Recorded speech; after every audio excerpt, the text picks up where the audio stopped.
Update. My dad disowned my sister and he is dying. How do I convince her to let him go? Original post. Backstory. My family used to be really close, but that changed in 2003 when my dad, 55 male, discovered that my mom, 54 female, was having an affair with John, 54 male, my dad's childhood best friend. He was basically his brother back then, and he was my dad's best man in his wedding with mom.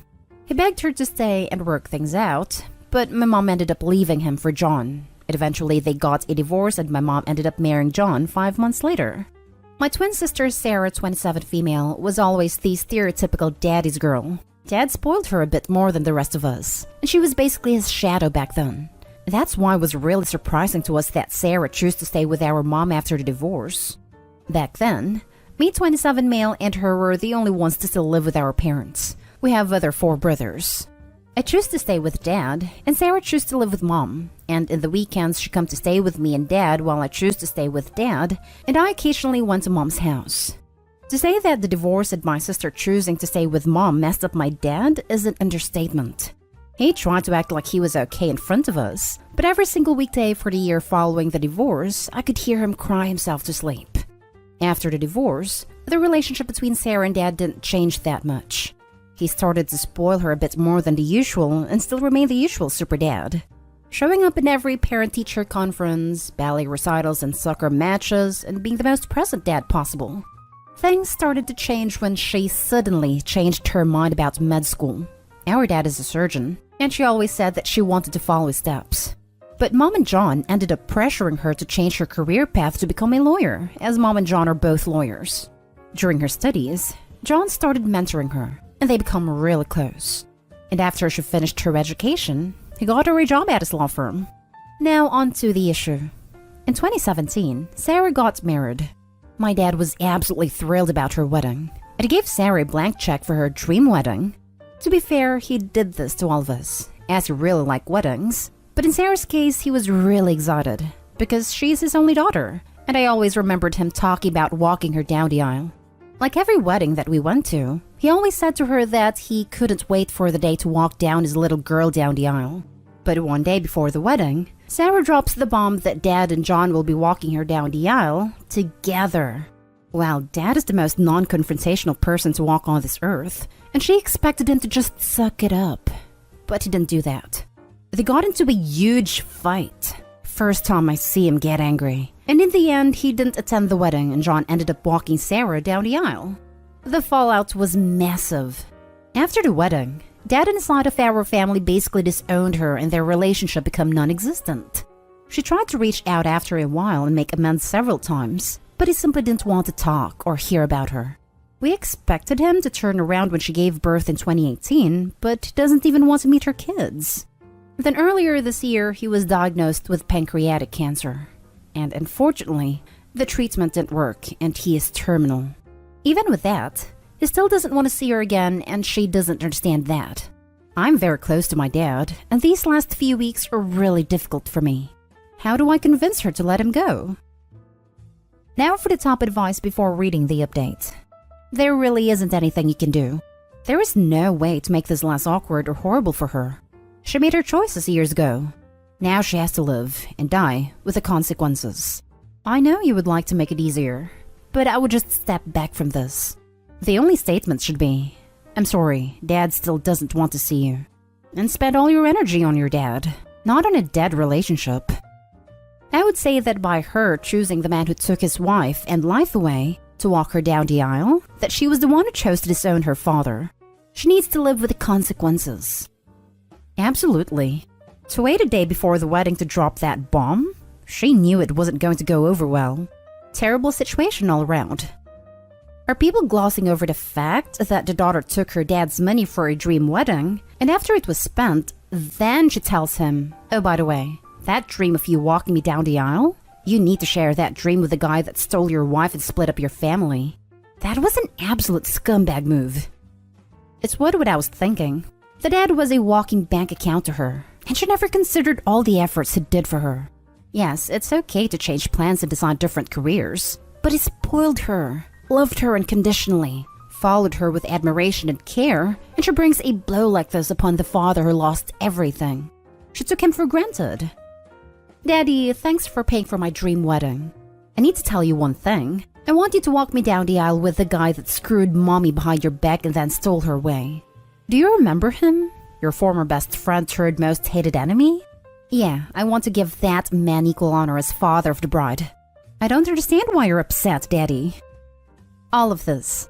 Any idiot would know that this would cause a problem. And she had to be a cruel, spineless person to spring this on her dad on the day of the wedding rehearsal.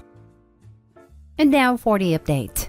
A week after I posted the original post, my dad started getting worse. His health started declining really fast, and we lost him exactly 1 month ago. It wasn't pretty. I never thought it would be, but I never thought it would be that heartbreaking. He was in a lot of pain. He's been through so much in these last months. As heartbreaking as it was to us, he deserved to rest. He was tired. In the end, he was lucid enough to say his goodbyes to me and my older brothers. Hearing him saying what he said to me was one of the most painful and beautiful moments of my life. His words to me meant a lot. I won't say exactly what he said because I believe it's just too personal. He said goodbye to my daughters, 11 months old and 2 years old. It was just like when I was a kid. He gave them a kiss on the forehead, told them to be good girls, and said that he loved them. It was something I won't ever forget, and it hurts like hell that they are so young to understand what happened. They still ask about Grandpa, and every time I try to explain to them that he isn't coming back, they don't seem to understand that. And how can I blame them? I'm only 27 years old. I honestly don't get it. I was supposed to get a lot more years with my dad. It doesn't seem fair at all. But the worst part was my twin sister, Sarah. Dad died without speaking to her. I tried to talk to him about her, but he wasn't interested in speaking with her. She started getting more desperate, and suddenly he died. It was expected, but she was in denial. His funeral was beautiful. A lot of people shared their stories about him. It was nice. Sarah saw Dad for the first time since the night before her wedding, and she didn't recognize him. He was very skinny. Dad was always a bit overweight, the famous dad bod, but he had lost a lot of weight from cancer. She cried a lot during the whole funeral. Mom and John tried to show up at the ceremony, and my uncles were forced to kick them out of the funeral. Good freaking riddance. Dad's will went as expected as it could. Dad's family came from old money, petrochemicals, so he always had a lot of money. He left a little bit of money and properties divided equally to all his kids, including Sarah. He left a trust fund which was a lot of money for all his grandkids, including Sarah's kids, which he never met. It was honestly expected. My dad never really cared about money that much. He just wanted us to be comfortable and ensure that his grandkids all had something to support them. The tricky part was the personal things. He left a really big letter to all of us, except Sarah. It was really personal stuff. In my letter, he spoke to me about our story, about my childhood. It was really nice. I must have read the letter like 100 times, and I cried every single time. One of Dad's favorite hobbies was photography. He was quite an enthusiast, and the subject of his photos was pretty much our family, when he and Mom were together. Later, it turned out to be just me and my siblings. As a result of this, we had a lot of pictures from us growing up. He gave each of us a photo album, and behind each photo, he wrote something, where it was taken in a few words. I was honestly very surprised with this. He must have done this long before he died. It was a very thoughtful goodbye gift, something that was very typical of Dad. Sarah didn't get any letter, and her album didn't have anything wrote behind her photos, and when she found out about this, she had a mental breakdown. The regret was eating her alive. Still is. She was admitted to a hospital and spent an entire week there. She's doing a bit better now, getting a little better every day. Her husband and I are really confident in her recovery. She's sleeping and eating almost normally now. She still starts to cry randomly multiple times on a daily basis, but it's getting better. At least that's what I'm telling to myself. Which brings us to last week. My wife and I discovered that we are expecting again. It wasn't planned or anything like that. My wife switched birth controls last month, and she spends a week without taking the pill. It's still very early in her pregnancy, so we haven't told anyone yet. The thing is that I'm really angry. I'm angry that my future kid is not going to be able to meet Dad. I'm freaking pissed, honestly. It doesn't seem fair at all. I'm angry and I'm scared. My dad was supposed to guide me in the whole parenthood process. He was teaching me a lot with my daughters. Now I'm scared of doing this without him. I'm scared of not being a good father like he was to me, because my kids deserve that. This is it, folks. This whole situation could be a lot better. I play the what-if scenario in my head every day. Unfortunately, it doesn't change anything. This is honestly a bitter ending. Doesn't seem fair at all. But that's the thing about life. It's actually never fair. I want to thank everyone who gave me advice and to everyone who reached out and offered their support in the chat. I was very lonely at the time. Still am. It meant a lot to me. Thank you, Reddit. This whole situation is sad. It really is. Listen, bud, let me tell you something. Your amazing dad did his job, and he gave you whatever he could pass on to you. Best thing you can do is live according to the good things he taught you. Grab a book and start journaling all your best memories. Talk to your family members. Write down what they remember too. This is the time to do it while memories are fresh. Losing him is sad, but find happiness in also realizing that whatever hardships he had in life are also over. Now you need to do your best to be as great a father as he was, so your children can benefit from him through the hands of the son who raised with his own 2 hands. I wish you the best in your journey forward. Jeez. John must have really done a number on your sister to make her think that having her bi-dad walking her down the aisle with a man that betrayed him and destroyed his family was going to be a reasonable thing to ask. Lots of women have their stepdads and their bi-dads walk them down the aisle together, but not when there was cheating involved. Did she know about the cheating? It just seems like a completely tone-deaf request. Dad probably felt used by daughter.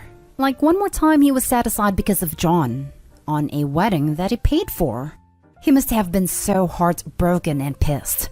How cold-hearted was she, man? I cannot imagine the pain he went through. Wow. The sheer arrogance it took for your mom and stepdad to show up at your dad's funeral is hard to fathom. What did they think was going to happen?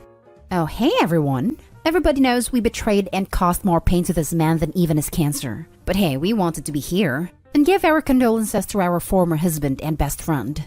I'm sorry your twin sister didn't get to make amends with your dad, but what was she thinking when she wanted the man who caused the destruction of her parents' marriage to walk her down the aisle with her dad? Choices have consequences, and she's dealing with them now. What is your sister's relationship like with you and your brothers? Or the rest of the family? We are all very close. I am particularly close with her because, well, we are twins. Share the woman stuff, but our older brothers love her and she loves them as well. She was always a bit spoiled by them, the privilege of being the only girl in the family. Now, for the last story, my entire family disowned me because I cheated on my girlfriend.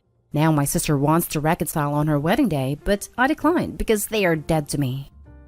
Basically what the title says. I cheated on my girlfriend. I did not cheat on her. She wanted to open up the relationship, but I found out later that she just wanted to sleep with a certain someone. When she found out that I had also started sleeping with someone else, well, she didn't take it very well and told me to stop seeing her. I declined, saying that I hadn't broken any of the rules we agreed upon, and she just went nuclear on me and told my family that I had cheated on her. To say that they didn't take it well would be an understatement. They basically disowned me. My dad had been cheated on twice before he met my mom, and my mom's ex-husband left her and their kid, my half-sister, for a woman half his age. And in addition, my younger sister met one of those stereotypical jocks that treated her like crap and constantly cheated on her. So yeah, my entire family, parent, sister, and half-sister just loathed cheaters. My ex, who my entire family loved like one of their own, told them that I was cheating on her. It also told them the type of acts we were having, and they just disowned me. I tried talking with them for 3 to 4 months to have them hear out my side of the story, but they refused to even see me, much less talk with me. The final straw was when I went to my parents' house on my birthday while it was raining at 11 in the night, begging them to talk to me, but they ended up calling the police on me. My friends also treated me the same. It's been about 2.5 years now, and I've been doing okay. I moved away to another state, and I don't really have a social life anymore and put all of my energy on either my job or the gym. Then I got a call yesterday from my sister, saying that she was getting married, and she wanted me to be there with her on her special days as we used to be very close, which is true, and that she is willing to forgive and forget. I asked her to expand on that, and she told me that she is willing to forgive me for cheating on someone, and isn't willing to forget that I was a horrible human being for doing so. I told her that I am not available, and have a good day, never to contact me again, and hung up without explaining. My phone is now blasted with messages and calls which I have not bothered listening to. Now, should I actually be trying to reconcile with them because they are my family? Because I really don't want to. They dropped me without ever listening to me and just shunned me for something that I didn't even do. Also, one more thing I wanted to ask you guys. Is this something I should get therapy for?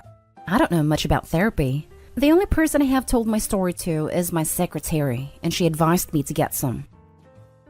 Now for the advice. You should do what feels best for you. You are in no way obligated to reconnect with your family. In my opinion, your family betrayed you when they left you without even hearing your side of the story. Therapy might be an option. Your words about no more social life and opening up only to your secretary make me suspect that you are deeply wounded and may need healing through outside help. It did hurt, and still does to this day, but the way my father described therapy, that it was only for people who had gone through severe mistreatment only. I was supposed to just get over everything else. Is this something I should get therapy for? I think so. It sounds like there's something deeply wrong about your family from the get-go. Especially this part. I asked her to expand on that, and she told me that she is willing to forgive me for cheating on someone, and isn't willing to forget that I was a horrible human being for doing so. I have a lot of trouble understanding just why she still seems to be adamantly believing your ex. Were you always the black sheep in the family? I wasn't the black sheep. I was just a boy. Like, I was never supposed to have any feelings. I was never supposed to cry. That sort of thing. What is your understanding as to why your entire family seems adamant in not considering your point of view at all? The way I understand it, in this situation, I was introduced to them as a cheater by a girl that they love as much as their own daughters. I was guilty from the get-go, and they never considered my ex to be lying. They just considered her to be a victim here, I suppose. They demanded I apologize to her, and when I wouldn't and just asked to talk to them, they thought I was lying. They never considered me to be the victim here. This is the way I understand it. I don't know for sure because I haven't really talked to them since.